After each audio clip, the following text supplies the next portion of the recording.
سورہ نمبر 112 سورہ اخلاص کے فضائل۔ سورہ نمبر 112 سورہ اخلاص ہے، اور میں سمجھتا ہوں اسے کتنے فضائل ہے جس کی کوئی انتہا نہیں، اس لیے کہ اس سورت کا نام بتاتا ہے اخلاص۔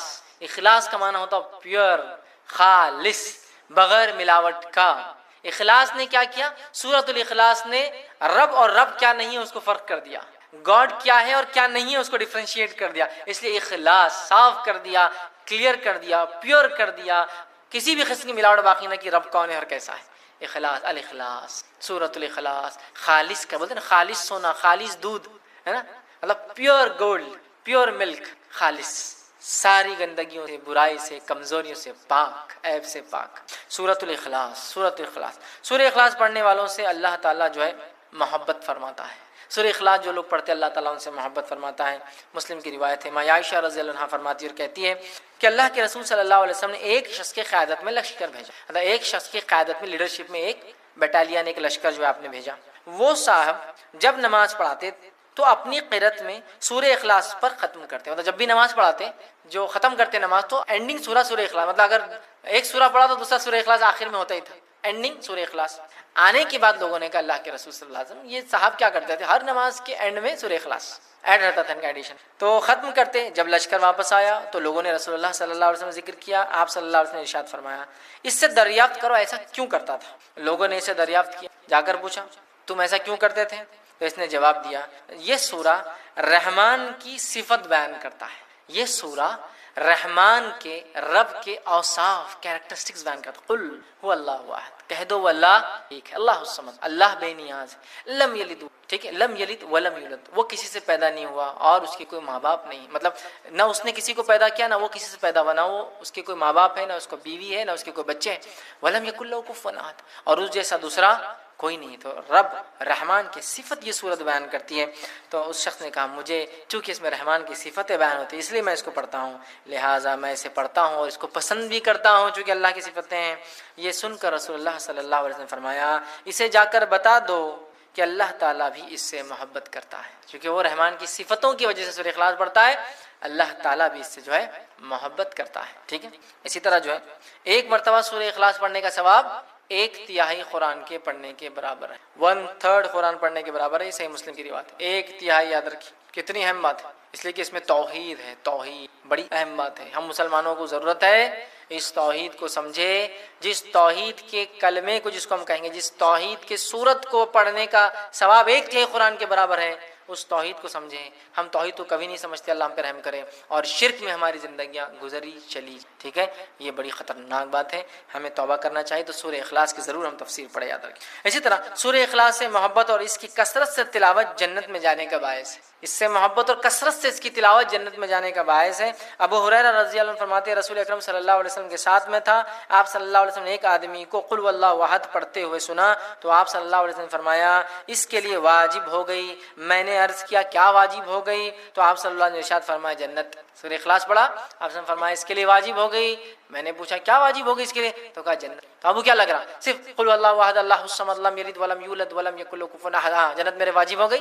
یہ کلمے کے مطابق میری پوری زندگی گزرے مجھ پر جنت، یہ کلمے کے مطابق میری پوری زندگی گزرے اور میری موت اخلاص توحید پر ہی آئے، یہ میرے لیے واجب ہو گیا، اب جنت مجھے۔ تو آپ سمجھ رہے ہیں کتنی اہم بات ہے، سورہ اخلاص معمولی نہیں، یاد رکھیں۔ اسی طرح جو ہے 10 مرتبہ سورہ اخلاص پڑھنے والے کے لیے جنت میں ایک گھر تعمیر کر دیا جاتا ہے۔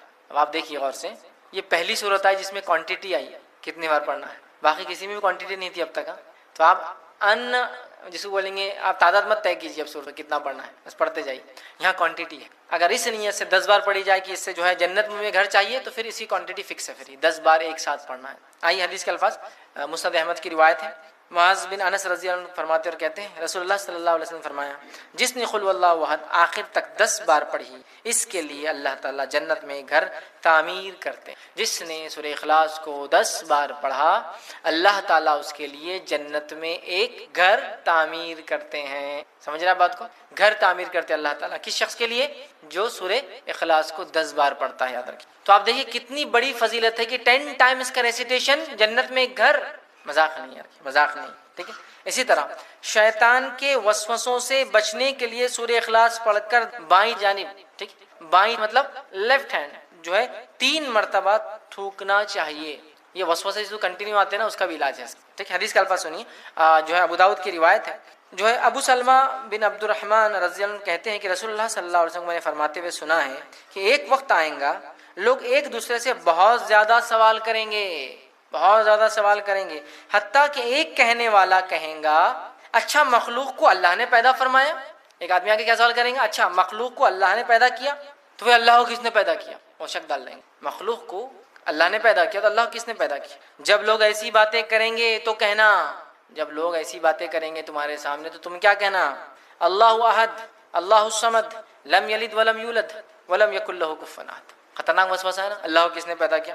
ٹھیک ہے, یہ پڑھ لینا. اللہ ایک ہے, اللہ بے نیاز ہے, اس نے کسی کو نہیں پیدا کیا, اس سے کوئی پیدا نہیں ہوا, اور اس کا ہمسر اس کے برابر کوئی نہیں ہے. پھر 3 مرتبہ بائیں طرف لیفٹ ہینڈ کی طرف تھوک کر شیطان سے اللہ تعالیٰ کی پناہ طلب کرنا. ادھر تھوکنا ہے, لیفٹ ہینڈ, اعوذ باللہ من الشیطان الرجیم. یہ پڑھ کر 3 بار تھوک کر شیطان سے اللہ تعالیٰ میں پناہ لینا, اعوذ باللہ من الشیطان الرجیم پڑھنا.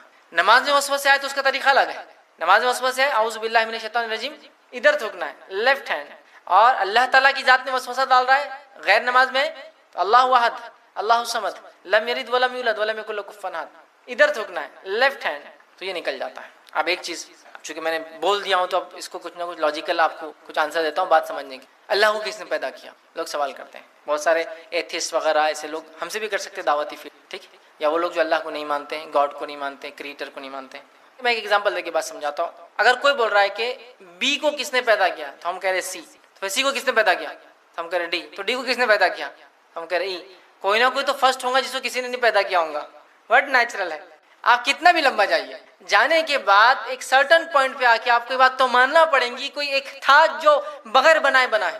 دیکھیں اللہ کو کس نے پیدا کیا, اس کو کسی نے پیدا کیا, تو اس کو کس نے پیدا کیا, پھر اس کو تو بات تو وہی چاہ کے پھر جو فرسٹ ہے پھر وہی ہوگا, اس کو کس نے پیدا کیا. کوشچن تو اینڈ لیس ہے. تو ہم کہہ رہے ہیں جو نہیں پیدا ہوا اللہ ہے, اور جس سے سب کچھ پیدا ہوا وہ اس کی مخلوق ہے, ختم. کوئی بتا بی کو کس نے پیدا کیا تو آپ بول رہے نہیں سی تو ہوں گا نا کوئی, تو میں بول رہا سی کو کس نے پیدا کیا تو آپ ڈی ہوں گا, اچھا ڈی کو کس نے کیا تو ای ہوں گا, تو اینڈ لیس چلتی جا رہی بات. تو کوئی نہ کوئی ایک ہے ذات جس سے ابتدا ہونا چاہیے پورے کائنات کی, لیکن اس بات پہ زیادہ غور و فکر نہیں کرنا چاہیے. میں نے صرف لاجیکل آپ کو ریزننگ کے لیے بات کہا, فکر کرنا نہیں چاہیے. اور ایسے کبھی خیالات آئے تو اللہ میں پناہ مانگنا چاہیے شیطان مردود سے, اعوذ باللہ من الشیطان. اور طریقہ بھی اب ہم کو پتہ چل گیا. یا ایمان کی کمزوری کی جو دعا ہے وہ بھی آپ پڑھ سکتے کسی بھی چیز میں, رضیت باللہ ربا وبالاسلام دینا وبمحمد نبیا. یہ خاص طور سے ایسے سوال کوئی لائے تو آپ نے فرمایا اللہ احد اللہ الصمد لم یلد ولم یولد ولم یکن کفوا احد, اعوذ باللہ من الشیطان الرجیم. یہ اس کا طریقہ ہے, ختم. لاجیکلی آپ کو ایکسپلین کر دیا میں کچھ باتیں, ٹھیک. نبی اکرم صلی اللہ علیہ وسلم جب طواف کر لیتے تو 2 رکعت جو نماز پڑھتے اس کے بعد تو اس میں پہلی رکعت میں کافرون اور دوسری رکعت میں سورہ اخلاص کی آپ صلی اللہ علیہ وسلم جو ہے تلاوت کیا کرتے تھے. اسی طرح آپ جب 3 وتر پڑھتے 3 وتر کے اندر پہلی رکعت میں سورہ اعلیٰ, دوسری رکعت میں سورہ کافرون, تیسری رکعت میں سورہ اخلاص پڑھتے تھے. اسی طرح نماز فجر کی پہلی رکعت میں آپ قل اللہ احد اور دوسری رکعت بھی پڑھا کرتے. تو ویسے رمضان کے 20 دن ایسے گزر چکے, یاد رکھیں اب آخری عشرہ ہمارے پاس باقی ہے. اگر ہم سے کچھ خطائیں اور غلطیاں اور کوتاہیاں, سمجھیے خطائیں غلطیاں نہیں کوتاہیاں اس معاملے میں کہ ہم نے اس کا بینیفٹ اور فائدہ جو اٹھانا چاہیے تھا نہیں اٹھایا, تو 10 ڈیز پھر ہمارے پاس باقی ہے جو بہت غنیمت ہوتے, یاد رکھیں یہ بھی بہت ہے, یاد رکھیں, ٹھیک ہے. اس لیے کہ اعمال کا دار و مدار اس کے خاتمے پہ ہوتا ہے, یاد رکھیں کیسے اس کو ہم نے ختم کیا, یا انسان کی زندگی کیسی گزری نہیں اس کا خاتمہ کیسا ہو یہ اصل ہوتا ہے, یاد رکھیں. تو لہٰذا ابھی ہمارے پاس وقت باقی ہے تاکہ اگر اعمال چھوٹے ہو, کمزوری آئی ہو تو ہم اس کو بہرحال پورا کر سکتے, یاد رکھیں. تو رمضان نے ویسے عمومی طور سے ہم جانتے ہیں, اور جیسے کہ میں نے قرآن کی آیت بھی تلاوت کی کہ اللہ نے فرمایا شہر رمضان الذی انزل فیہ القرآن, رمضان یہ مہینہ تھا جس میں قرآن کا اللہ رب العزت نے نزول کیا, ٹھیک. تو رمضان کا قرآن سے بڑا گہرا تعلق ہے, یاد رکھیں. شہر رمضان, رمضان کا مہینہ, شہر القرآن یہ قرآن کا مہینہ, یاد رکھیں. تو لہٰذا الحمدللہ امت مسلمہ اور ہم لوگوں نے کوشش بھی کی کہ رمضان کے اندر ہم خوب تلاوت کریں, ساتھ میں تراویح پڑھیں یا قیام اللیل کریں, اور جو ہے قرآن کو سنیں. کچھ لوگوں نے سنا بھی جو پڑھ نہیں پائے یا پڑھنے سے کسی وجہ سے, تو یاد رکھیے اس اہتمام کو آپ نے کیا ہے تو ابھی اس کو جاری رکھیے, اور اگر نہیں کیا ہے تو اب خاص طور سے اس کو شروع کر دیجیے.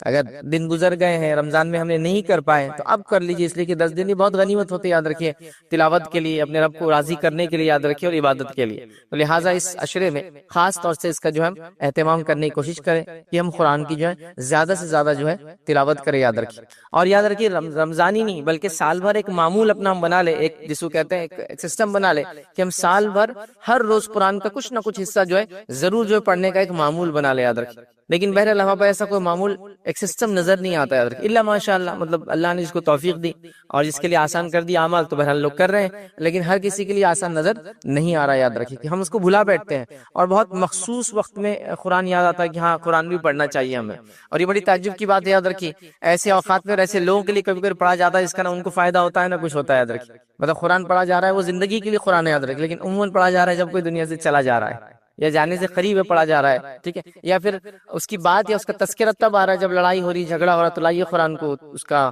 قسم کھا لیتے اس کی اور اس کو گواہ بنا لیتے اپنے مسائل پر، تو بہرحال تب ہوتا ہے۔ تو ایسا مت کیجیے، اللہ کے لیے قرآن کو ایک معمول بنا دیجیے کہ روٹینلی ہم پڑھیں گے، ڈیلی کا ایک معمول ہم سیٹ کر لیں۔ اگر رمضان کے یہ 20 دن پڑھے تو آگے 10 دن نہیں پڑھیں گے، یہ اس لیے بھی خاص طور سے میں کہہ رہا ہوں کہ آخری عشرہ یا رمضان جیسے جیسے خاتمے کی طرف چلتا ہے تو ویسے ویسے اعمال کی کمزوریاں ہم میں یاد رکھیے آنا شروع ہو جاتی ہے۔ یاد رکھیے اور جو پچھلے چند سالوں سے ٹرینڈز چل پڑے ہیں، یاد رکھیے جس کا تذکرہ میں نے پچھلے جمعہ بھی کیا تھا، وہ ٹرینڈز ایسے ہیں کہ 10 رمضان کے بعد مسجدیں بھی خالی نظر آتی ہیں، 10 رمضان کے بعد عبادتوں میں بھی کمزوری نظر آتی ہے، اور ایک سائیکولوجیکل ایفیکٹ یہ دکھ رہا ہے کہ 10 رمضان ہو گیا اور اس میں اگر ایک قرآن کہیں سن لیا تو بس رمضان اب ختم ہو گیا، اب اس کے بعد ہم کچھ بھی کر سکتے ہیں۔ مطلب وہ ایک چیز تھی، اس کو بھرنا تھا ہم کو، اب ایک دن میں بھرو، 2 دن میں، 3 دن میں، وہ 1 مہینے تک چلنے والی ہے، تو اس طرح سے کر رہے نہیں۔ رمضان یہ غنیمت موقع، یاد رکھیں جتنا ملے اس کی آخری پہر تک، آخری وقت تک کوشش کرے کہ اس کے بینیفٹس اور فائدے اٹھائے۔ اس میں خاص طور سے قرآن کا اہتمام کیا ہے تو بہت اچھی بات ہے، نہیں کیا ہے تو اگلے 10 دنوں میں انشاءاللہ اس کا ہم خاص اہتمام کریں گے تاکہ اس کی ہم تلاوت کریں،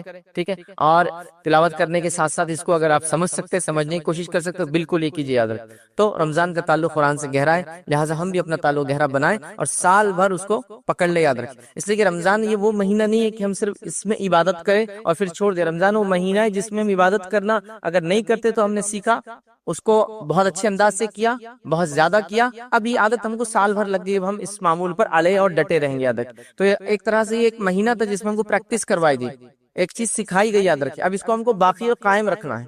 مطلب رمضان وہ مہینہ نہیں ہے کہ ہم سال بھر کمزوریاں کریں اور رمضان میں آگے اچھے عمل کرے پھر سال بھر کا کوٹا فل کر کے ہم جو ہے پھر اپنی زندگی کو معمول پر نہیں۔ رمضان وہ مہینہ تھا جس میں جو کوتاہیاں غلطیاں ہم سے ہوئی تھی سال بھر، رمضان آیا ہم نے اس کو پر کیا اور اس کے بعد ہم قائم ہو گئے ان چیزوں پر جو رمضان میں ہم نے کیا۔ مطلب ایک ٹریننگ پیریڈ تھا جس پیریڈ کا ہم نے فائدہ یہ اٹھایا کہ اس میں جو چیزیں سیکھی اب سال بھر زندگی میں باقی رہیں گی اور وہ زندگی کا ایک پارٹ اور معمول بن جائیں گی۔ یاد رکھیں دنیا کی کتنے کورسز ہیں اور کتنی ایسی چیزیں ہیں جس کو آپ سے زندگی میں ایک بار کرتے ہیں لیکن اس کو لائف ٹائم یاد رکھتے ہیں، پوری زندگی یاد رکھتے ہیں، بھولتے نہیں اس کو کبھی۔ جیسے آپ میں سے ایسے کتنے لوگ ہیں جنہوں نے گاڑی چلانا سیکھی اور بھول گئے، اب گاڑی نہیں چلاتے نہیں غلط بات ہے لیکن آپ نے گاڑی چلانا بھول ہی نہیں یاد رکھی۔ کتنے لوگ ہیں جنہوں نے سائیکلنگ ایک بار سیکھی اور زندگی بھر آپ کو یاد رہتی ہو، کتنے لوگ ہیں جو سوئمنگ ایک بار سیکھی اور زندگی بھر یاد رہتی ہے۔ تو رمضان میں 150 نمازیں مکمل اپنے وقت پر موقعہ کے ساتھ، سنتوں کے ساتھ، نفل کے ساتھ پڑھی۔ رمضان کے اندر پورا 1 مہینہ تلاوت قرآن کری، رمضان کے اندر پورا 1 مہینہ برے چیزوں کو سننے سے بچے، دیکھنے سے بچے، بولنے سے بچے، رمضان کا پورا 1 مہینہ دھوکہ دینے سے، جھوٹ بولنے سے اور کئی برائیوں سے اپنے نفس کو ہم نے بچایا۔ تو 1 منتھ کی ٹریننگ پھر کیسے ہم بھول جاتے ہیں؟ مطلب ٹریننگ پیریڈ کے بعد ایک دن تو دور کی بات ہے، وہ ٹریننگ پیریڈ جس دن ختم ہوتا ہے اس چاند دکھنے سے ہی معاملہ ختم ہو جاتا ہے۔ رمضان شروع ہوا تو ایک چاند سے شروع ہوتا ہے، رمضان ختم ہوگا چاند پر ہوگا تو 1 منتھ ختم ہو جائے گا، چاہے 29 دن کا ہو، 30 دن کا ہو۔ لیکن ہوتا یہ کہ بس وہ مطلب چاند دکھا اور اس کے بعد مسجد مغرب کی حالت آپ دیکھ لیں، اس سے آپ کو سمجھ میں آ جائے گا۔ ہاں 29 کا چاند ہے تو پھر تو بھی تھوڑا رش رہے گا، ایک بار 29 چلے گی جب سب کو پتا ہے اب 30 تو اس دن تو آپ کو مغرب میں بھی رش نہیں ملے گا، عشاء کا حال اس سے خطرناک رہے گا۔ اور فجر میں تو یہ حال ہے کہ امام صاحب بیٹھے کہ لوگ آ جائے تب جماعت کھڑی کر دے، چاہے آپ جو ٹائم پر بھی آئے چلو دیکھا جائے گا، حالت یہ ہے ادھر کی۔ تو گویا 1 منتھ کی ٹریننگ لی، زندگی کے تمام معاملات میں آپ نے کوئی بھی ایک ٹریننگ یا ایک مرحلے سے گزرے تو کبھی نہیں بھولا آپ نے آج تک۔ میں نے مثال دے دی آپ کو، سائیکل چلانا کبھی نہیں بھولا آپ نے، سوئمنگ کرنا کبھی نہیں بھولا، لیکن رمضان کی جو جتنے فوائد اور فضائل کا فائدہ اٹھایا تھا، رمضان ختم ہوتے ہی مطلب جس کو ہم کہیں گے رمضان کا چاند ایک تبدیلی لاتا ہے انسان کے اندر اور شوال کا چاند ایک دوسری تبدیلی لا دیتا ہے انسان کے اندر۔ مطلب رمضان کا چاند دکھا تو مسجدیں بھی نہیں پڑی اور سڑکیں بھی نہیں پڑی نماز کے لیے، اور شوال کا چاند دکھا تو پھر مسجدیں بھی ویران اور خالی ہو گیا، ایسا ہو گیا کہ کچھ لوگ تھے جو گمشدہ ہی ہو گئے سیدھا، اب اگلے جو ہے رمضان ہی وہ مسجدوں کے اندر آنے والے۔ تو اللہ کے لیے رمضان کو یہ مہینہ نہ بنائیں، رمضان کو تو وہ مہینہ بنا لے کہ اس کے اندر جو خامیاں اور کوتاہیاں تھی وہ پر کر کے اب لائف ٹائم میں اس چیز اور ان عادتوں کا حامل رہوں گا کہ میں نمازیں فرض روزے رکھے تو نفل روزوں کی میں عادت رکھوں گا، خاص طور سے سوال کے روزے آئیں گے وہ۔ اس کے علاوہ نبی کریم صلی اللہ علیہ وسلم کی جو عادت مبارکہ تھی کہ آپ ہر ہفتے پیر اور جمعرات کا روزہ رکھتے ہیں، منڈے اور تھرسڈے کا روزہ رکھتے ہیں، اس کے علاوہ ایام 20 کے روزے رکھتے ہیں جو کہ مون کے اعتبار سے 13, 14 اور 15 ہوتی ہے مون کی، یاد رکھیے چاند کی، اس میں آپ روزے رکھتے ہیں، یہ آپ کا معمول تھا، یاد رکھیے، اور اس کے بڑے فوائد بھی یاد رکھیں، اور اس کے فضیلت میں ایک ہے کہ جو شوال کے 6 روزے رکھیں گے سال بھر روزے رکھنے کا ثواب رمضان کے بعد اگر رکھے تو، اور دوسرا یہ کہ جو ایام 20 کے روزے رکھتا ہے، جو ہر مہینے 3 روزے ہوتے ہیں، تو اس کی بھی مثال ایسی ہے جیسے اس نے سال بھر روزے رکھا، اس سے کہ اللہ تعالیٰ ایک نیکی کا بدلہ 10 سے بڑھا دیتا ہے، تو آپ ہر مہینے 3 روزے رکھیں گے، ظاہر سی بات ہے مطلب آپ نے ایسا مثال ہے جیسا آپ نے پورا مہینہ ہی روزہ رکھا، مطلب پورا سال ہی روزہ رکھا، ماشاءاللہ۔ تو بہرحال اس کا اہتمام کرنے کی کوشش کریں گے، تو رمضان کی جو ٹریننگ جو ہم نے حاصل کی اس کو ہم بھولیں گے نہیں، یاد رکھیں، اس کو ہم زندگی بھر کے لیے اپنے اندر نفس میں ڈال لیں گے۔ جیسے رمضان میں بہت سارے لوگ بری عادتوں سے پورا دن بچے رہتے ہیں، کھانے کی بری عادت ہے، پینے کی بری عادت ہے نا، جو لت بولتے ہیں جن کو عام زبان میں، ہے نا، بچے رہتے ہیں، لیکن رمضان ختم ہوتے پھر اس میں مبتلا ہو جاتا ہے۔ ایسا مت کیجیے، یاد رکھیے، ایسا مت کیجیے، ورنہ یہ بہت بری مثال ہوگی، یاد رکھیے، اس شخص کی جس کو موقع دیا گیا اور اس نے اس موقع کا فائدہ نہیں اٹھایا، یاد رکھیے۔ نبی اکرم صلی اللہ علیہ وسلم اس حدیث کو یاد کیجیے، طویل حدیث ہے بس، لیکن اس کے اندر کا ایک جو پوائنٹ ہمارے لیے رمضان سے متعلق ہو یہ ہے کہ اللہ کے رسول صلی اللہ علیہ وسلم ممبر پہ ایک مرتبہ چڑھے اور اس پہ چڑھتے وقت آمین کہا۔ سوال کیا گیا کہ آپ نے آمین ہی کیوں کہا، ایسا عمل کیوں کیا؟ تو کہا جبرائیل میرے پاس آئے اور مجھ سے کہا کہ ہلاکت اس شخص کے لیے جس کو رمضان جیسا مہینہ مل جائے اور وہ اس میں اپنی مغفرت نہ کرا سکے، تو میں نے کہا آمین۔ مطلب رمضان کا مہینہ وہ مہینہ ہے جو ہمارے گناہوں کی معافی جس میں ہو سکتی ہے، نیک عمل کر کے اپنے آپ کو ہم بچا سکتے ہیں، اگر کیوں نہ ہو، مطلب اس کے اندر تو اتنی بشارتیں دی گئی جس کی کوئی انتہا نہیں، کہ جو اخلاص کے ساتھ اللہ کے لیے روزے رکھے سارے رمضان، اس کی مغفرت کے وعدے کر دے گا۔ جو رمضان کے مہینے میں قیام کرے رات میں ایمان کے ساتھ اور نیکی اور اجر طلب کرنے کے ساتھ، پچھلے گناہ اس کے معاف کر دیے جاتے ہیں۔ ایک روایت سے فرمایا جو شب قدر کے اندر قیام کرے اس کے پچھلے گناہ معاف کر دیے جاتے ہیں، مطلب 5 نمازیں ہوں گی جو 21 کی رات میں جو پڑھے آپ، 23، 25، 27 اور 29، تو اس کے پچھلے گناہ معاف کر دیے جاتے ہیں، تو وہ دھکے دھکے بشارتیں دی جا رہی ہے۔ ایک روایت میں فرمایا کہ اللہ تعالیٰ ہر روز افطار کے وقت فلاں تعداد میں لوگوں کو آزاد کرتا ہے، ہر روز جہنم سے نجات دیتا ہے۔ مطلب روزہ وہ عمل ہے کہ جس کو کر کے انسان رب کو راضی کر لیتا ہے، اور افطار سے پہلے جو ہے اس کے مغفرت کا یا اس کی نجات کا پروانہ دے دیا جاتا ہے، کہ ہر روز جہنم سے لوگوں کو آزادی مل رہی ہے رمضان کے مہینے کے اندر۔ تو یہ کس چیز کے علاوہ ہے؟ اسی طرح رمضان کا مہینہ جب آتا ہے تو حدیث میں فرمایا گیا اس کی فضیلت میں یہ بات آتی ہے کہ جنت کے دروازے کھول دیے جاتے ہیں اور ایک بھی بند نہیں ہوتا، اور جہنم کے دروازے بند کر دیے جاتے ہیں، ایک بھی کھلا نہیں ہوتا۔ یہ کس چیز کا اعلان ہے؟ اعلان عام بول سکتے ہیں اس کہ جنت کھلی ہے پالو، جہنم بند ہے بچ جاؤ، کھلا اعلان ہے۔ مطلب جس کو کہیں گے ایک اوپن، جس کو آفر دیا گیا ہے، فائدہ اٹھا لو جتنا اٹھا سکتے ہو۔ مطلب ایک مال ہے، آپ کو کہہ دیا جائے ہاتھ میں جتنا آتا ہے اور آنکھ پہ جتنا آتا ہے سب لے جاؤ فری، تو آدمی کیا کریں گے؟ اندازہ لگائی۔ تو یہ آفر ہے، یاد رکھیں، جنرس آفر ہے اللہ تعالیٰ کی طرف سے، اس کو ہم ضائع نہ کریں۔ تو تلاوت قرآن ہم نے دیکھی، روزوں کا ہم نے اہتمام کیا، آگے بھی ہم جو کرتے رہیں گے۔ روزوں میں کوئی کوتاہی اگر ہو رہی ہے تو ہم کو بچنے کی ضرورت ہے، اس لیے کہ روزے کے اندر انسان جھوٹ بولنا اگر نہ چھوڑے، دھوکہ دینا نہ چھوڑے، چغلی نہ چھوڑے، غیبت نہ چھوڑے، برائی نہ چھوڑے، بری چیز سننا اور دیکھنا نہ چھوڑے، تو اس کو روزے کا فائدہ نہیں ملتا، یاد رکھیں، اس کو روزے کا بینیفٹ نہیں ملتا۔ ہاں اس کی فاسٹنگ ہو جاتی ہے، مطلب ایک اٹینڈنس تو ہو گئی اس کی، لیکن اس کو بینیفٹ جو ملنا چاہیے تھے فاسٹنگ کے، پھر وہ بینیفٹ روزہ رکھنے کے نہیں ملتے۔ بلکہ اللہ کے رسول نے تو فرمایا کہ جو شخص رمضان میں روزہ رکھے، جھوٹ بولنا نہ چھوڑے، ٹھیک ہے، تو اللہ تعالیٰ کو کوئی حاجت نہیں کہ ایسا انسان بھوکا اور پیاسا رہے، ٹھیک۔ تو لہٰذا ہمیں چاہیے کہ ہم روزوں کو جو ہے اچھے سے گزارے، اور آنے والے 10 دن کے اندر بھی جو ہے خاص طور سے اس کا اہتمام کریں، اور روزے کے اندر وہ ساری چیزوں سے بچنے کی کوشش کریں، اس سے روزہ ضائع ہوتا ہے اور روزہ خراب ہوتا ہے۔ اسی طرح آخری عشرہ بہرحال آ چکا ہے، اور آخری عشرے کے اندر اس چیز کا خاص اہتمام کریں کہ خوب دعائیں کریں، خوب دعائیں کریں، یاد رکھیں۔ ویسے کوشش بھی ہونا چاہیے اور اس ساتھ دعا بھی ہونا چاہیے۔ اب کچھ چیزیں ایسی اس کی ہم کوشش کرتے ہیں، لیکن بہرحال وہ کوشش ایک لمٹ اور وہ دعا تک ہی جا کے رک جاتی ہے۔ جیسا مثال کے طور پہ ایک انسان کو دیکھتا ہوں، اس کو مالی مدد کی ضرورت ہے، میرے پاس تو مال نہیں ہے، تو یہ تو کر سکتا ہوں دعا والا معاملہ، چلیے ابھی پیسہ نہیں ہے، لیکن یہ تو مطلب اس کو کہنا چاہ رہا ہوں میں کہ ہونا چاہیے کوشش کے بعد انسان دعا کرے، لیکن کئی جگہ انسان مجبور ہوتا ہے تو اسے دعاؤں پر اکتفا کرتا ہے، چونکہ اس سے زیادہ اس کا کچھ ہوتا نہیں ہے نا، تو لہٰذا دعاؤں کا خاص اہتمام کریں، اور دعاؤں کے اندر خاص طور سے اپنی مغفرت کی دعا کو خاص ایک معمول بنا لیں کہ اللہ میری مغفرت کر، مجھے معاف کر، میرے گناہ معاف کر۔ یہ بڑی اہم چیز ہے، یاد رکھیں، اور وہ لوگ جو جا چکے ہیں آپ کے خاندان ان کے لیے خاص طور سے اہتمام کریں۔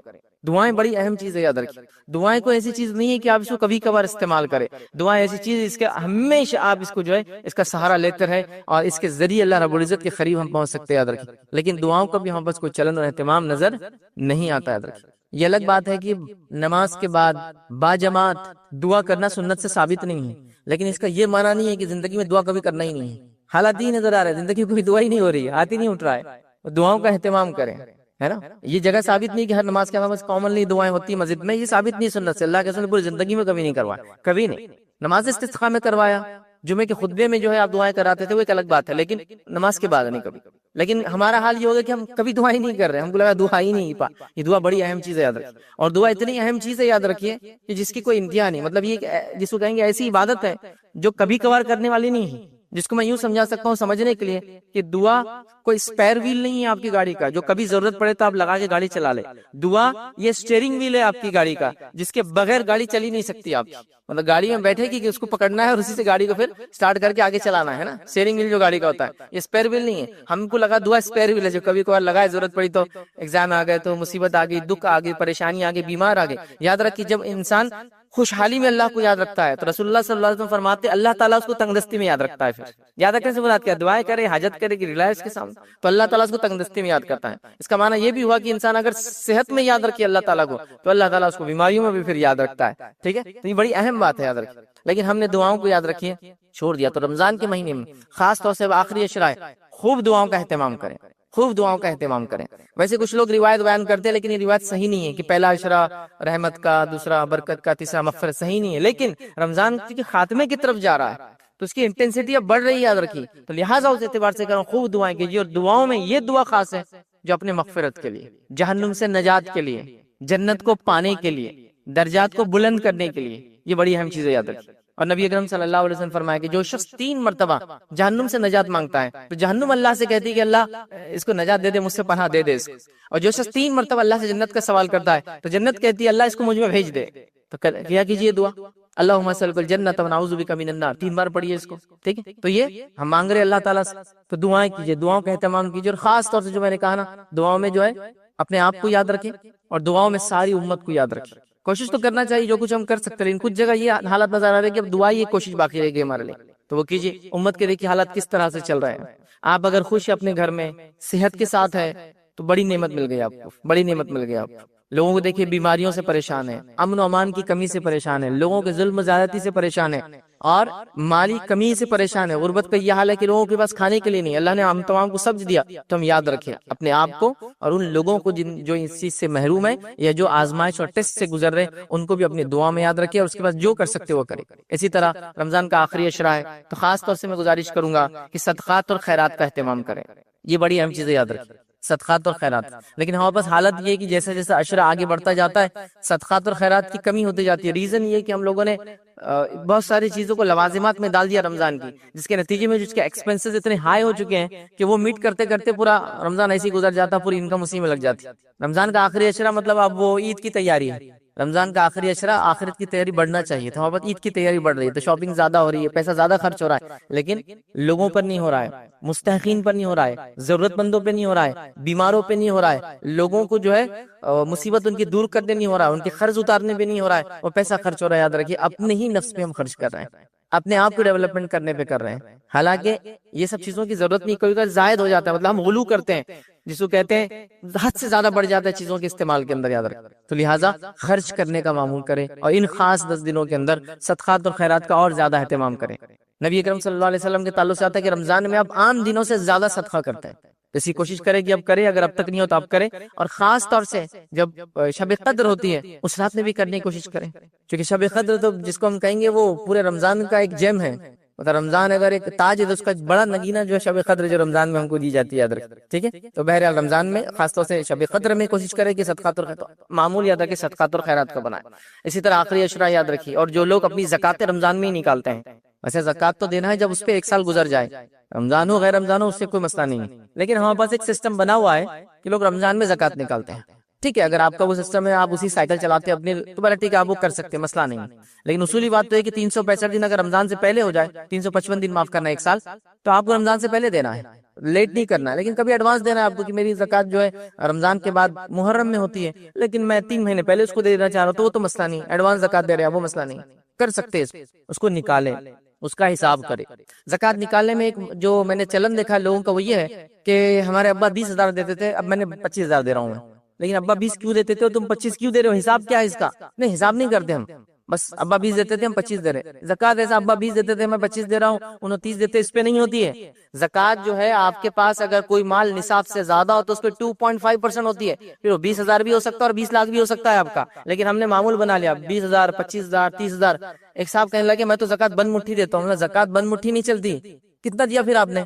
تو بولے وہ نہیں معلوم رہتا، بس اب انہوں آئے تو ان کو کچھ دے دیا، انہوں آئے تو انہوں کچھ دے دیا. ایسی زکات نہیں ہوتی. جیسا نماز ہے 4 رکعت ظہر کی پڑھنا ہے تو ایسا بس بند مٹھی پڑھ رہا ہوں، بغیر سوچے سمجھے پڑھ رہا ہوں، جتنی چاہے پڑھ رہا ہوں. نہیں، فرائض ہے تو فکس ہے. ہاں آپ یہ کہیں کہ میری زکات 100 روپے ہو رہی تھی، میں نے بند مٹھی 500 دیا، ویری گڈ. لیکن بند مٹھی کے چکر میں پتا چلا 100 زکات تھی اور 20 روپے دے رہے ہیں آپ، چونکہ ابا 20 دیتے تھے میں 25 دے رہا، بولے 5000 بڑھا دیا. ایسا نہیں ہوتا ہے. حساب کریں. ہاں آپ کی 20 نہیں 15,000 ہو تو 15 دے کے 5 صدقہ کرے. پھر صدقہ تو بڑی افضل چیز ہے. زکات تو فرض ہے، دینا ہی اندر کے صدقہ ہے، بہرحال کرنا چاہیے. تو بند مٹھی نہیں، حساب کرے. ہاں اس کے بعد زائد بند مٹھی جتنا دینا دیا، وہ مسئلہ نہیں کوئی انشاءاللہ. لیکن حساب کرنا چاہیے زکات کا. تو حساب نہیں ہوا، بس سسٹم نہیں. زکات نکالے، اس کا حساب کرے، اس کا نصاب چیک کرے. آلریڈی ریکارڈڈ ویڈیوز میں نے آن لائن آپ اس کو دیکھ سکتے ہیں، اس کو دے. اور زکات کو سب سے پہلے یاد رکھیے اپنے مستحق رشتہ داروں تک پہنچائے. یاد رکھیے وہ سب سے زیادہ اس کے حقدار ہوتے ہیں. تلاش کیجئے بیمار کون ہے، تلاش کیجئے غریب کون ہے، تلاش کیجئے مخروص کون ہے، قرض دے کے بیچارہ پریشان ہے، تلاش کیجئے جس کو ضرورت مند کون ہے، تلاش کیجئے جن کے بچے جو ہے پڑھائی لکھائی سے دور ہو چکے، تلاش کیجئے وہ جو مجبوراً کام کرنے جا رہے ہیں، تلاش کیجئے ان کے گھر کی عورتوں کو بھی آپ دیکھ رہے ہیں بیچاریاں کام کرنے نکل رہی، چھوٹے موٹے کام کر رہے. ضرورت مند تو ہو گیا نا بیچارہ. اور زکات میں بھی خاص طور سے رشتہ داروں کو دیجیے، اور رشتہ داروں میں ان کو دیجیے جو مانگتے نہیں آپ سے. جس کو یہ کہیں گے کہ فقیر ہوتا ہے جو آ کر مانگتا ہے آپ سے، اور ایک مسکین ہوتا ہے جس کو آپ کو ڈھونڈ کر دینا پڑتا ہے. تو آپ ڈھونڈیے ایسے لوگوں. ہو سکتا ہے وہ نظر نہ آئے، ہو سکتا ہے وہ آپ سے مانگے نہیں کبھی، لیکن ان کے حالات، کنڈیشن، معاملات سے معاملہ سمجھ میں آتا ہے کہ ضرورت مند ہے. تو بہرحال ضرورت مند لوگوں تک سب سے پہلے اپنے ریلیٹیوز میں پہنچائیے. پھر اس کے بعد کا دائرہ ہو سکتا ہے آپ کا محلہ ہو، پھر آپ کا شہر ہو، اور پھر اس کے بعد اور اس کے بعد دائرہ یہ ہو. نبی اکرم صلی اللہ علیہ وسلم کے زمانے میں یہی معاملہ ہوتا تھا. زکات اس شہر کے مالدار لوگوں سے لی جاتی تھی اور وہیں کے غریبوں میں تقسیم کی جاتی تھی. تو لہٰذا اس میں سب سے پہلے آپ کے مستحق رشتہ دار ہوتے ہیں اور باقی دیگر لوگ ہوتے ہیں. کوشش کریں کہ اگر آپ لوگ تھوڑا حساب کتاب رکھیں کہ میں میرے 5 رشتہ دار ہیں جو زکات کے مستحق ہیں، ہے نا، اور میری زکات نکل رہی ہے 100 روپیہ، اور اگر میں 5 کو 20-20 روپے نہ دیتے ہوئے اگر ڈسکس کروں اور کچھ لوگوں کو ابھی 5-5 دے دوں اور ایک آدمی کو تھوڑا زیادہ دے کر ایک روزگار سے لگا دیتا ہوں تاکہ یہ فہرست سے نکل جاتا ہے، تو اگلے سالوں میں دوسروں سے وعدہ کرتا ہوں کہ پھر اگلے سال کی میں تم کو دیتا ہوں تاکہ ایک ایک کر کے لوگ فہرست سے نکلتے جائے. یہ سب سے اچھا طریقہ ہوگا. کہ زکات نے وہ کام کیا جس کو اس کا مقصد تھا کہ غربت کو دنیا سے دور کر دینا، غربت کو مسلمانوں سے دور کر دینا. لیکن ہم کیا کریں، 100 روپے میری زکات نکل رہی ہے، 20 لوگوں کو 5-5 روپے دے رہے، کسی کا بھی مسئلہ حل نہیں ہوتا اس کے اندر، کسی کو بھی اس کا جو ہے بینیفٹ نہیں ہو رہا ہے. 5-5 روپے سب میں بڑھ جا رہے ہیں. عید ہو جا رہی ہے، کپڑے لے لے رہے، معاملہ ختم. پھر اگلے سال کھڑا ہے زکات، پھر آپ اگلے سال اس کو 5 دے رہے اور غیر رشتہ داروں کو 5 دے رہے، سب کو 5 دے رہے، پھر وہ لوگ کھڑے. تو کیا کیجئے، اس کو حساب کیجئے، طے کیجئے کہ بھائی فلاں ایک صاحب ہے، میری 100 روپے زکات نکلتی ہے، ایک سیکنڈ ہینڈ آٹو رکشہ آ جاتا ہے 80 روپے میں. میں کیا کرتا ہوں، اس بھائی کو اب ڈسکس کرتا ہوں، 4 کو بولتا ہوں کہ یہ سال آپ کو نہیں، پہلے ان کی مدد کر دیتا ہوں، یا 2 کی ایک ساتھ کر سکتا ہوں، اتنی زکات آپ کی تو ماشاءاللہ میں تم دونوں کو فلاں 200 میری زکات روپے نکل رہی ہے، چلو دونوں کو میں کرتا ہوں. تو 2 لوگوں کو روزگار سے لگا دیا. زکات کے مانگنے والے لوگوں کی فہرست میں سے 2 لوگوں کو آپ نے ہمیشہ کے لیے کٹ کر دیا. اب 3 بچے ہیں، اگلے سالوں کی زکات آپ کو پھر مدد کریں گے. تو زکات کو اس طرح سے دینے کی کوشش کی. ٹھیک ہے، ہمارے پاس کوئی سینٹرلائز سسٹم نہیں ہے کہ زکات جمع ہو پھر ڈسبرس کی جائے، جو نبی اکرم صلی اللہ علیہ وسلم کے زمانے میں ہوتا بیت المال تھا، اور اتنی زکاتیں جمع کر کے دی جاتی کہ اس میں آدمی کا وہ مسئلہ حل کر دیا جاتا تھا. ٹھیک ہے، ابھی ممکن نہیں ہے، لیکن کم از کم ہر فیملی ممبر تو یہ کر سکتا ہے جو ذمہ دار ہے. ہم لوگ کم از کم اپنے فیملی کے لوگوں کو آئیڈینٹیفائی کریں، اس سال زکات جمع کرے اپنی، اور اس آدمی کو نکال دے اس فہرست. تو کم از کم مانگنے والے، زکات کو لینے والے کم تو ہوں گے. یہاں زکاتیں دی جا رہی ہے، صدیوں سے دی جا رہی ہے، مانگنے والے کم ہی نہیں. مطلب ایک آدمی تھا، وہ میرے دادا کے پاس بھی آتا تھا اور زکات لیتا تھا، اس کا بیٹا میرے والد کے پاس آ کے لے رہا ہے، اس کا پوتا میرے پاس آ کے لے رہا ہے. تو پھر زکات کا فائدہ کیا؟ 3 جنریشن سے وہ زکات لے رہے ہیں اور آج تک زکات ہی لے رہے ہیں بیچارے. تو زکات کا بینیفٹ کہاں ہوا؟ تو اللہ کے لیے زکات کو نکالیے اور اپنے رشتہ داروں سے اس کو دینا شروع کیجیے. یاد رکھیں، اور بہت سارے لوگ ہیں جو آپ پائیں گے اپنے طرف، ان سے آپ شروع کیجیے، پھر اس کے بعد آگے بڑھنے کی جو ہم جو کوشش کریں. چونکہ زکات کا معاملہ تھا اور آخری اشرا ہے، تقریباً لوگ اب بس نکالنے کے لیے بس وہ رہتا ہے کہ زکات تقریباً کچھ تو پہلے نکال دیتے ہیں، کچھ لوگ نکال رہے ہیں. یاد رکھیں، زکات میں اس چیز کا خیال رکھیں کہ جب نصاب آپ کرتے ہیں کسی چیز کا اور نصاب کو پہنچ جاتی ہے، تو زکات جس دن آپ پہ واجب ہوئی تھی، جس دن آپ نکال رہے ہیں، اس دن کے حساب سے ان چیزوں کی قیمتیں ہوں گی اور اس پر آپ اس کی زکات دیں گے. اس بار بہت ساری بار آتا ہے، لوگ پوچھتے ہیں اور آج کل زیادہ پوچھ رہے ہیں، شاید سونے کا قیمت بڑھتے جا رہی ہے، آسمان کو چھو رہی ہے، تو جس وقت لیے تھے وہ قیمت سے دے، یا آج جو قیمت چل رہی وہ دے. دیکھیے، جس وقت لیے تھے اس قیمت سے نہیں دینا ہے آپ کو.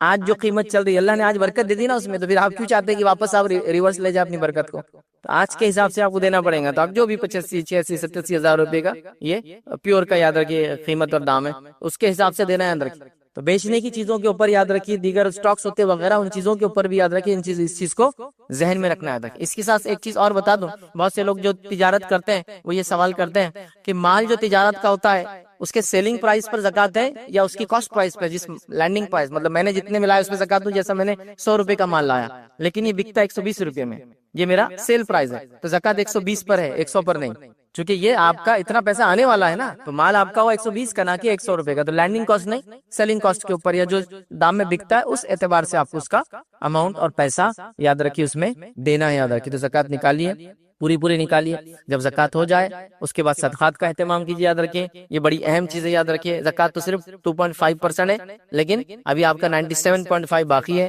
اس میں صدقات وغیرہ کا اسپیشل اہتمام ہم کریں کہ ہم صدقات کو نکالیں۔ تو صدقات کی بات بہرحال ہوگی، اور صدقات کو بھی کوشش کریں کہ اپنے رشتہ داروں کو سب سے پہلے اس کا حقدار بنائیں، اور رشتہ داروں میں کوئی نہ ہو تو اس کے بعد اور اس کے بعد والے لوگوں تک اس کو پہنچائے، اور کوشش کرے کہ سماج کے جب رشتہ دار وغیرہ ختم ہو جاتا ان لوگوں کو پہنچائے، سماج کے جو سب سے زیادہ ویکسٹ سیکشن ہوتا ہے سماج کا، اور سب سے زیادہ امکانات ہوتے ہیں کہ مال کی کمی سے برائی کی طرف چلے جائے، جس میں یتیم ہو سکتا ہے اگر غریب ہو تو، خاص طور سے بیوہ عورت ہو سکتی ہے اگر اس کے پاس پیسہ نہ ہو، اس کے ساتھ بچے وغیرہ ہو تو برائی کی طرف جانے کے امکانات زیادہ ہے، تو یہ مستحق ہوتے ہیں، تو ان کو تلاش کریں اور ان تک اپنے صدقات اور زکات کو خاص طور سے پہنچائیں۔ اسی طرح رمضان کا مہینہ ہے اور آخری عشرے کی ہم بات کر رہے ہیں، اور شب قدر کی بات نہ ہو تو ہو ہی نہیں سکتا، ایسا میں نے کہا شب قدر ایک کراؤن کے اندر جیسا ایک جم بڑا ایک نگینہ ہوتا ہے، شب قدر رمضان کی ویسی خصوصیت ہے، یاد رکھیے۔ اب اس یہ کیوں دی گئی اس کی حکمت کو آپ سمجھنے کی کوشش کریں، جس کے تعلق سے کچھ روایتیں آتی ہیں جو تفسیر کے اندر آپ کو ملیں گی، یاد رکھیے، جس کے تعلق سے ایک واقعہ ایسا آتا ہے کہ صحابہ کے سامنے ایک واقعہ سنایا گیا کچھ اشخاص کا یا ایک شخص کا جو ہم سے پہلے گزرا تھا، اور اس نے لگاتار 80 سال تک اللہ کے لیے نماز قائم کی، لگاتار 80 سال تک وہ اللہ تعالیٰ سے توبہ استغفار کرتا رہا، لگاتار 80 سال تک اس نے فلاں عمل کیے۔ تو صحابہ نے جب یہ باتیں سنی تو ان کو رشک آیا کہ اللہ کے رسول صلی اللہ علیہ وسلم، یہ پچھلی امتوں کی زندگیاں لمبی تھی تو یہ 80 سال تک نماز پڑھ رہا ہے، 80 سال تک توبہ کر رہا ہے، 80 سال تک فلاں عمل کر رہا ہے، ہماری تو لائف سپین بڑی چھوٹی ہے، تو ہم کو تو یہ چانس ہی نہیں ملے گا نا 80 ایئرس کا بینیفٹ لینے کے لیے۔ ایک انسان کی زندگی 1000 سال ہو اور اس میں سے 80 سال تک نماز پڑھے، 80 سال تک توبہ کرے تو ہو سکتا ہے، بٹ ایک انسان کی زندگی 80 سال ہی نہیں جاتی ہے تو کیسے وہ ثواب پائیں گا؟ تو یہ بتائی جاتی ہے حکمت جو مفسرین نے لکھا ہے کہ کیوں یہ رات ہم کو جو دی گئی، اس کی وجوہات میں سے ایک وجہ یہ بھی ہو سکتی ہے۔ تو یہ رات نبی اکرم صلی اللہ علیہ وسلم کو دے دی گئی اور یہ رات بتا دی گئی، اور نبی اکرم صلی اللہ علیہ وسلم سے تاریخ کو بتا دی گئی۔ ابھی تو ہم جو کرتے ہیں 21، 23، 25، 27 اور 29، 21، 23، 25، 27 اور 29 میں سے ایک منا رہے، لیکن نبی اکرم صلی اللہ علیہ وسلم کو ڈاٹ اس کی ڈیٹ بتا دی گئی تھی کہ یہ تاریخ پر ہے، اور حدیث میں یہ الفاظ ہے کہ نبی اکرم صلی اللہ علیہ وسلم اس کی تاریخ کو لے کر نکلے تاکہ صحابہ کو میں بتا دوں کہ تاریخ کیا ہے شب قدر۔ لیکن ہوا یہ کہ وہاں جھگڑا چل رہا تھا دو لوگوں میں، اور اس جھگڑے کو دیکھ کر اس کو نپٹانے کے اندر نبی اکرم صلی اللہ علیہ وسلم فرماتے ہیں کہ میں آیا تھا، مجھے تاریخ شب قدر کی بتا دی گئی تھی کہ تم کو بتا دوں، لیکن یہ جو ایک جھگڑا ہو گیا اس وجہ سے تاریخ میرے ذہن سے اٹھا لی گئی۔ تو دیکھیں اب جھگڑا، فتنہ، فساد کتنی بری چیز ہے، کہ شب قدر کی تاریخ نبی اکرم صلی اللہ علیہ وسلم بتا دی گئی۔ تو آپ نے فرمایا اس کو آخری عشرے میں تلاش کرو، ایک روایت نے فرمایا اس کو آخری عشرے کی تاخرات میں تلاش کرو، تاخرات یہاں ہو گیا، ہمارے پاس صرف 27 کو منایا جاتا ہے، یہ غلط ہے، آپ کو آخری عشرے کی تاخراتوں میں پوری 5 راتوں میں آپ اس کو تلاش اس کو کرنا ہے، قدر کو یاد رکھیں۔ کیوں دی گئی؟ ہم کم وقت میں کم عمروں میں زیادہ عمل کر لیں۔ کتنے عمل کر لیں آپ سب جانتے ہیں، لیلۃ القدر 1000 مہینوں سے افضل ہے، اور 1000 مہینے 63 سال اور 4 مہینے ہوتے ہیں، یاد رکھیں۔ اس کو اگر سالوں میں کنورٹ کر لے تو 80 والا تھا نا، وہ 80 سال کا ہو رہا تھا کہ 80 سال اس نے عبادت کی، 80 سال نماز قائم کی، 80 سال توبہ استغفار کیا، تو ہم کو بھی ایک رات دے دی گئی کہ چلو تم کو 80 سال عمر ملے نہ ملے، ہر سال ایک رات ملیں گی جو 1000 مہینوں سے افضل ہے۔ اب کتنی افضل ہے؟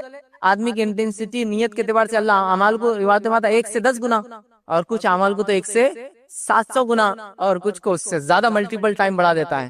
تو یہ تو لیسٹ بینیفٹ ہے 1000 منتھ، سب سے کم اجر ہے، یاد رکھیے۔ اب اس کے بعد ایک آدمی کی شدت، اس کی محبت، اس کا لگن، اس کا اخلاص، اس کام کے اندر جس نیت سے اس نے اس کام کو کیا، اب یہ 1 سے لے کر 10، 10 سے لے کر 700 اور ملٹیپل ٹائم کتنا ملیں گا وہ اللہ تعالیٰ کو تو کیا، وہ تو جتنا چاہے دے سکتا ہے، بندہ بس کوشش تو کرے، مانگے تو صحیح، عمل تو کرے۔